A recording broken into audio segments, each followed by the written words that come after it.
Hello दोस्तों, welcome back to our channel. तो जैसा कि हमने पिछले एपिसोड में देखा था, गोंगजुन फैमिली के मेंबर्स लिन फैमिली के मेंबर्स के ऊपर अटैक करते हुए उन्हें मारने की कोशिश कर रहे थे, लेकिन लिन फेंग ने बिल्कुल एंड समय पे बीच में आते हुए उन्हें वहां पे बचा लिया था। और उसी के साथ साथ लिन फेंग को वहां पे आसपास खड़े हुए लोगों से ये भी पता चल गया था कि उसके पिता लिन जियाओटियान को घोड़े अभ्यास के अंदर धक्का देने वाले भी कोई और नहीं बल्कि गोंगसुन फैमिली के ही मेंबर्स थे, जिसके चलते अब लिन फेंग को गोंगसुन फैमिली के ऊपर बहुत ही ज्यादा गुस्सा आने लगा था। और यहीं से नेक्स्ट एपिसोड की शुरुआत होती है। तो इस एपिसोड की शुरुआत भी बिल्कुल उसी सीन से होती है जहां लिन फेंग गुस्से से उन दोनों ही डिसेबल्स को धमकी देते हुए कहता है, तुम दोनों नहीं जानते कि तुम दोनों ने मेरे फैमिली मेंबर्स को परेशान करके कितनी बड़ी गलती कर दी है, और ऊपर से वैसे भी तुम्हारी फैमिली के साथ तो हमारी पुरानी दुश्मनी है, जिसके चलते आज मैं तुम दोनों को यहाँ पे जिंदा नहीं छोड़ने वाला। अब लिन फेंग की ये बात सुनकर हम देखते हैं कि यंग मास्टर सानली वहाँ पे लिन फेंग का मजाक उड़ाने लगा था और वहाँ पे उसकी बेइज्जती करते हुए कहता है, तो अब तुम्हारे जैसे एक मामूली सा कल्टीवेटर हमें यहाँ पे खत्म करेगा। अब सानली की ये बात सुनकर हम देखते हैं कि लिन फेंग को भी वहाँ पे काफी ज्यादा गुस्सा आ गया था और वो वहाँ पे अपनी स्पिरिचुअल पावर का इस्तेमाल करते हुए एक बहुत ही ज्यादा खतरनाक अटैक को क्रिएट करने लगा था, जिससे बचने के लिए सानली ने भी जल्दी से वहाँ पे अपने प्रोटेक्टिव आर्मर को एक्टिवेट करते हुए उसे वहाँ पे पहन लिया था। और ये आर्मर कोई आम आर्मर नहीं था बल्कि एक डिवाइन लेवल का आर्मर था, जिसके अंदर 5 एलिमेंटल की पावर भी मौजूद थी। और यही सारी बातें सानली की कॉन्फिडेंस को वहाँ पे और भी ज्यादा बढ़ा रही थी। इसलिए सानली वहाँ पे एक बार फिर से लिन फेंग का मजाक उड़ाते हुए कहता है कि तुम चाहे यहाँ पे मेरे ऊपर जितना मर्जी पावरफुल अटैक कर लो,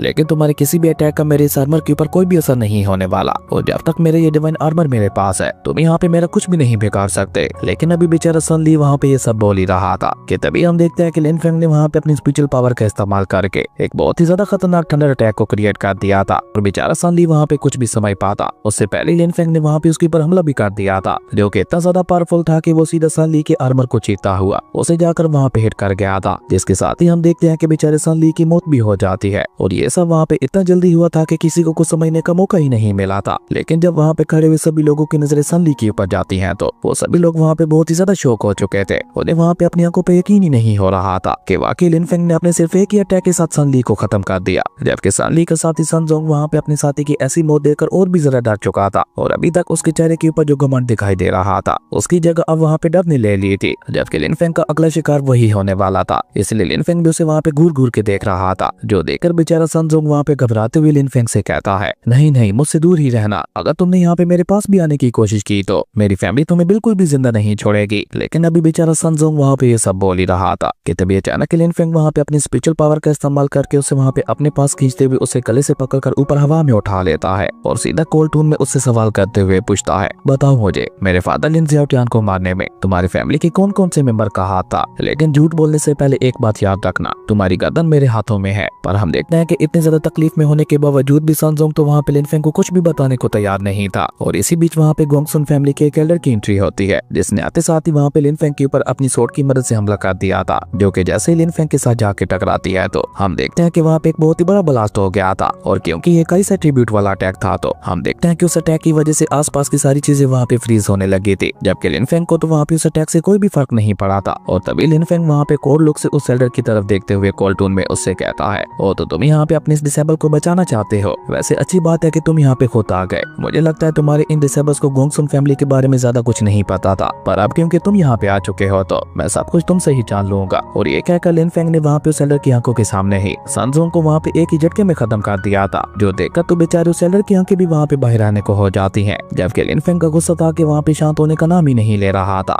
जिसके चलते हम देखते हैं कि लिन फेंग का पावरफुल स्पिरिचुअल ऑरा खुद ब खुद ही वहाँ पे रिलीज होने लगा था, जिसके इम्पैक्ट की वजह से हम देखते हैं कि आसपास का पूरा एरिया ही वहाँ पे हिलने लगा था। इवन गोंग फैमिली का वो एल्डर भी खिसकते हुए अपनी जगह से काफी पीछे चला गया था। और इस पावरफुल स्पिरिचुअल ऑरा को जी मिंग ने भी अपने कमरे में बैठे हुए महसूस कर लिया था, इसलिए वो भी जल्दी से अपनी उस बुढ़िया के साथ उस स्पिरिचुअल ऑरा के बारे में पता लगाने के लिए अपने रूम से बाहर आ जाती है, जहाँ पे बाहर आते साथ ही उसकी नजर एल्डर गोंग के ऊपर पड़ती है, जो कि वहाँ पे अपने एक बहुत ही ज्यादा पावरफुल अटैक को क्रिएट करने की कोशिश कर रहा था। और जब जी मिंग वहाँ पे उस अटैक की दिशा की तरफ देखती है तो अचानक से ही बेचारी जी मिंग को अपनी लाइफ का अब तक का सबसे बड़ा झटका लगता है। उसकी आंखें वहाँ पे फटी की फटी रह जाती हैं, क्योंकि एल्डर गोंग के साथ फाइट करने वाला इंसान कोई और नहीं बल्कि हमारा हीरो लिन फेंग ही था। लेकिन फिर भी हम देखते हैं कि उसका दिमाग वहाँ पे ये मानने को तैयार ही नहीं था कि उसके सामने खड़ा हुआ इंसान वाकई लिन फेंग है। इसलिए वो लिन फेंग को देखने के लिए उसके थोड़ा और करीब चली जाती है। जबकि इसी बीच हम देखते हैं कि एल्डर गू ने वहाँ पे दो स्पिरिचुअल फॉर्मेशंस को क्रिएट करते हुए वहाँ पे दो बहुत ही ज्यादा खतरनाक स्पिरिट बीस्ट को भी समन कर लिया था, और उनका इस्तेमाल करते हुए सीधा वहाँ पे लिन फेंग के ऊपर एक बहुत ही ज्यादा खतरनाक जानलेवा हमला कर दिया था। और एल्डर गू के इतना ज्यादा पावरफुल अटैक को देखकर बेचारी जियाओ जियाओ भी वहाँ पे थोड़ा परेशान हो जाती है। लेकिन हम देखते हैं कि लिन फेंग ने वहाँ पे बहुत बहुत ही आसानी के साथ अपनी निर्वाणा स्वॉर्ड की मदद से उन दोनों स्पिरिट बीस्ट के ऊपर हमला करते हुए उन्हें वहाँ पे खत्म कर दिया था, जिसके चलते हम देखते हैं कि वहाँ पे एक छोटा सा ब्लास्ट भी हो गया था। लेकिन लिन फेंग यहाँ पे भी नहीं रुकता, बल्कि वो अपनी निर्वाणा स्वॉर्ड को कंट्रोल करते हुए उसकी मदद से वहाँ पे एल्डर गोंग के ऊपर हमले करने लगा था, जिससे बचने के लिए एल्डर गोंग ने भी वहाँ पे अपनी डिवाइन स्वॉर्ड को बाहर निकाल लिया था। पर उसके बावजूद भी हम देखते हैं कि एल्डर गोंग को वहाँ पे फाइट करने में काफी ज्यादा परेशानी का सामना करना पड़ रहा था। जबकि लिन फेंग की ऐसी कमाल की पास को देखकर तो अब जी मिंग को वहाँ पे हैरानगी के साथ साथ गुस्सा भी आने लगा था, और तभी उसकी वो बुढ़िया एल्डर उसे वहाँ पे बताती है कि ये लिन फेंग तो पहले से भी ज्यादा ताकतवर बन चुका है, और इसकी पावर को देखते हुए तो बिल्कुल ऐसा लग रहा है कि जैसे ये वर्चुअल गॉड रियलम को अचीव कर चुका है। पर जी मिंग तो अभी तक भी वहाँ पे ये मानने को तैयार नहीं थी कि उसके सामने फाइट कर रहा ये इंसान लिन फेंग है, क्योंकि लिन फेंग को तो उसने अपने हाथों से मारते हुए उसकी मार्शल सोल को उससे छीन लिया था। जबकि वहीं दूसरी तरफ हम देखते हैं कि आसपास खड़े हुए सभी लोग वहाँ पे लिन फेंग की तारीफें करने लगे थे। वो सभी लोग वहाँ पे लिन फेंग की तारीफ करते हुए कहते हैं कि ये लड़का तो अपने पिता की तरह बहुत ही ज्यादा टैलेंटेड निकला। हालांकि ये बस अभी टोंगटियांग रियालम में है, लेकिन उसके बावजूद भी इसका हर एक अटैक इतना ज्यादा खतरनाक और पावरफुल है कि ये एक वॉइड गॉड रियलम तक के कल्टीवेटर को भी आसानी से खत्म कर सकता है। जबकि वहीं दूसरी तरफ हम देखते हैं कि लिन फेंग को तो वहाँ पे सबसे कोई मतलब ही नहीं था, उसे तो बस गोंग सुन फैमिली से अपने पिता का बदला लेना था। इसलिए लिन फेंग वहाँ पे गुस्से से चिल्लाते हुए एल्डर गोंग से कहता है, मैं न जाने पिछले कितने ही सालों से अपने पिता को ढूंढने की कोशिश कर रहा था, लेकिन आज जाके मुझे पता चला कि मेरे पिता को तुम्हारी गोंग फैमिली ने धोखे से गॉड अभ्यास के अंदर धक्का दे दिया था, जिसका बदला अब मैं तुम्हारी पूरी फैमिली को डिस्ट्रॉय करके लूंगा। और ये कहते हुए लिन फेंग ने वहाँ पे अपनी गॉड मास्टर सोल को भी बाहर निकाल लिया था, जिसके बाहर आते साथ ही हम देखते हैं कि आसपास की सभी स्वॉर्ड्स सीधा वहाँ पे लिन फेंग की मास्टर सोल के पास जाते हुए वहाँ पे उसके चारों तरफ घूमने लगी थी, जो देखने से वहाँ पे बिल्कुल ऐसा लग रहा था कि जैसे गॉड ऑफ स्वॉर्ड ही हेवन से नीचे आ गए हैं। और इसी बीच जी मिंग की डिवाइन स्वॉर्ड भी खुद ब खुद ही वहाँ पे उड़ते हुए लिन फेंग के पास चली जाती है। हालांकि जी मिंग अपनी स्वॉर्ड को कंट्रोल करने की कोशिश तो बहुत ज्यादा करती है, लेकिन गॉड स्वॉर्ड के सामने भला किसी की क्या ही चल सकती थी। और इसी तरह एल्डर गोंग की अपनी स्वॉर्ड भी उड़ते हुए वहाँ पे लिन फेंग की स्वॉर्ड के पास चली जाती है, जिसके चलते अब बेचारा एल्डर गोंग वहाँ पे निहत्था हो गया था। जबकि ये खतरनाक नजारा वहाँ पे जी मिंग और उसकी एल्डर को वहाँ पे बहुत ही ज्यादा डरा रहा था। इवन उसकी वो बुढ़िया एल्डर तो वहाँ पे डरते हुए कहती है कि आखिर ये लड़का 5 सालों के अंदर अंदर इतना ज्यादा ताकतवर कैसे बन गया। हालांकि 5 साल पहले तो आपने ऑलमोस्ट इसे खत्म ही कर दिया था, और ऊपर से तो मुझे ये पहले वाला इनोसेंट लिन फेंग भी नहीं लग रहा। इसकी बॉडी से निकलने वाला ये ऑरा कितना ज्यादा खतरनाक है,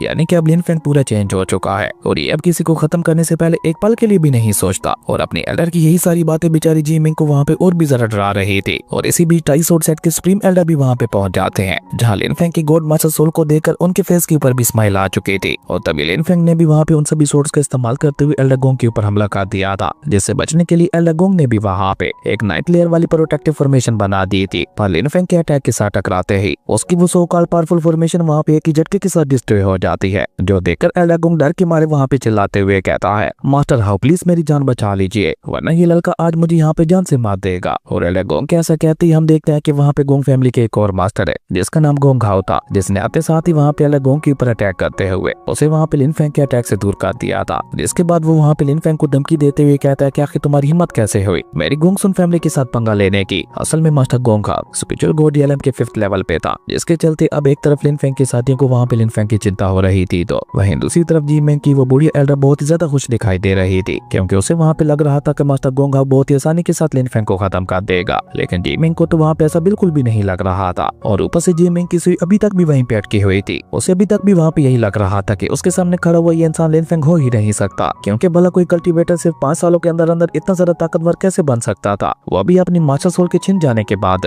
वहीं दूसरी तरफ ज़्याओ ज़्याओ जो कि वहाँ पे लिन फेंग के लिए परेशान हो रही थी, शाओटियान वहाँ पे इसके पास आकर उसे वहाँ पे तसल्ली देते हुए कहता है कि तुम चिंता मत करो, ये मामूली सा वर्चुअल गॉड रियलम का कल्टीवेटर मेरे मास्टर का कुछ भी नहीं बिगाड़ सकता। अगर मेरे मास्टर चाहे तो इसे यहाँ पे बहुत ही आसानी के साथ एक चींटी की तरह मसल सकते हैं। लेकिन तभी हम देखते हैं कि लिन फेंग के लिए मुसीबत और भी ज्यादा बढ़ाने के लिए वहाँ पे लिन चेंग फैमिली के भी लोग आ जाते हैं, जहाँ पे मास्टर लिन चेंग ने आते साथ ही अपने सोल्जर्स की मदद से वहाँ पे एक प्रोटेक्टिव बैरियर भी बना दिया था, ताकि लिन फेंग वहाँ से बचकर भाग ना सके, क्योंकि फैमिली लीडर लिन चेंग के मुताबिक लिन फेंग ने यहाँ पे आने के बाद उनके रूल्स को तोड़ने की कोशिश की थी, इसलिए वो लोग वहाँ पे लिन फेंग को पनिश करना चाहते थे। जो देखकर तो अब आसपास खड़े हुए सभी लोग भी आपस में बातें करते हुए कहने लगे थे कि अब आखिर ये लड़का लिन फेंग यहाँ पे क्या करेगा, क्योंकि यहाँ पे तो एक और वर्चुअल गॉड रियलम के मास्टर आ चुके हैं, और ऊपर से उनके साथ पूरी एक आर्मी भी है। जबकि ये सारी बातें हम देखते हैं कि उस बुढ़िया को और भी ज्यादा खुशी दे रही थी, क्योंकि उसे वहाँ पे लग रहा था कि अब लिन फेंग का यहाँ पे मरना तय है। जबकि शाओटियान तो अभी तक भी वहाँ पे लिन फेंग की तारीफें करते हुए उन सभी लोगों से यही कह रहा था कि ये मामूली से लोग मेरे मास्टर का कुछ भी नहीं बिगाड़ सकते। और इसी बीच हम देखते हैं कि सुप्रीम एल्डर भी वहाँ पे लिन यू के साथ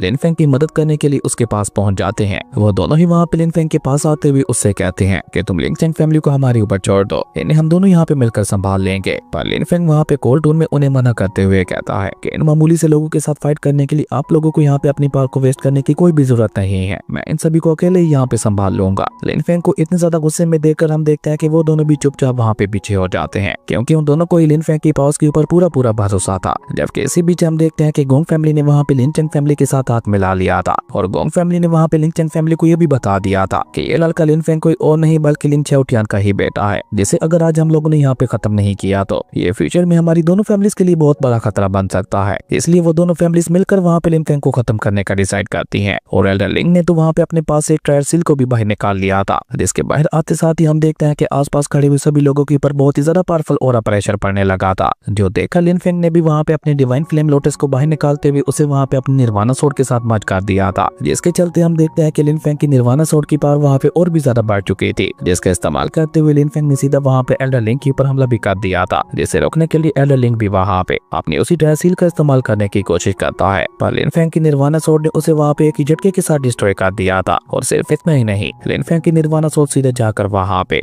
लिन चेंग फैमिली की प्रोटेक्टिव बैरियर को लगती है, जिसके चलते वो प्रोटेक्टिव बैरियर भी वहाँ पे एक ही झटके के साथ डिस्ट्रॉय हो गया था। और ये खतरनाक नजारा देखकर लिन फेंग के सभी दुश्मन वहाँ पे और भी ज्यादा परेशान हो चुके थे। इवन एल्डर लिंग को तो यहाँ पे ये भी लगने लगा था कि लिन फेंग इतना ज्यादा ताकतवर अपने पिता लिन चाओटियान के दोबारा छोड़े हुए ट्रेस की वजह से हो पाया है। वैसे तो लिन फेंग का कल्टीवेशन लेवल बहुत ही ज्यादा लो है, पर उसे ये कमाल के ट्रेस ही यहाँ पे इतने ज्यादा पावरफुल बना रहे हैं। और तभी एल्डर लिंग वहाँ पे मास्टर गोंग हाउ से कहता है कि हम यहाँ पे इस लड़के को मारकर इसके पास मौजूद सभी ट्रेस को छीन ले और उसके बाद उन सभी ट्रेस को आपस में बांट लेंगे। एल्डर लिंग हाउ का ये आइडिया मास्टर गोंग हाउ को भी वहाँ पे पसंद आ गया था, इसलिए वो भी वहाँ पे उसकी बात मान गया था। जो देखकर एल्डर लिंग वहाँ पे उससे कहता है, पर इस लड़के को खत्म करने के लिए मुझे यहाँ पे तुम लोगों की पावर की भी जरूरत है। एल्डर लिंग की ये बात सुनकर हम देखते हैं कि मास्टर गोंग हाउ ने वहाँ पे अपने सभी साथियों के साथ अपनी सारी पावर एल्डर लिंग की बॉडी के अंदर ही ट्रांसफर करना शुरू कर दी थी, जिसका इस्तेमाल करते हुए एल्डर लिंग ने भी वहाँ पे अपने पास एक डिवाइन ट्रायर को बाहर निकाल लिया था। और ऊपर से एल्डर लिंग वहाँ पे अपनी और अपने साथियों की पावर का इस्तेमाल करते हुए अपने उस डिवाइन ट्रायर की पावर को और भी ज्यादा बढ़ाने लगा था, जिसके चलते उसके डिवाइन ट्रायर का साइज भी वहाँ पे बढ़ता चला जा रहा था। और देखते ही देखते एल्डर लिंग ने वहाँ पे बहुत ही ज्यादा खतरनाक अटैक के साथ लिन फेंग के ऊपर जानलेवा हमला भी कर दिया था। और इसी कमाल के सीन के साथ हमारी अमेजिंग एपिसोड यहीं पे खत्म हो गया था। दोस्तों, अगर आपको ये वीडियो अच्छी लगी तो लाइक कर दें और अगर चैनल पे नए आए हो तो सब्सक्राइब करते जाना। तो मिलते हैं एक नई वीडियो में, तब तक के लिए बाय।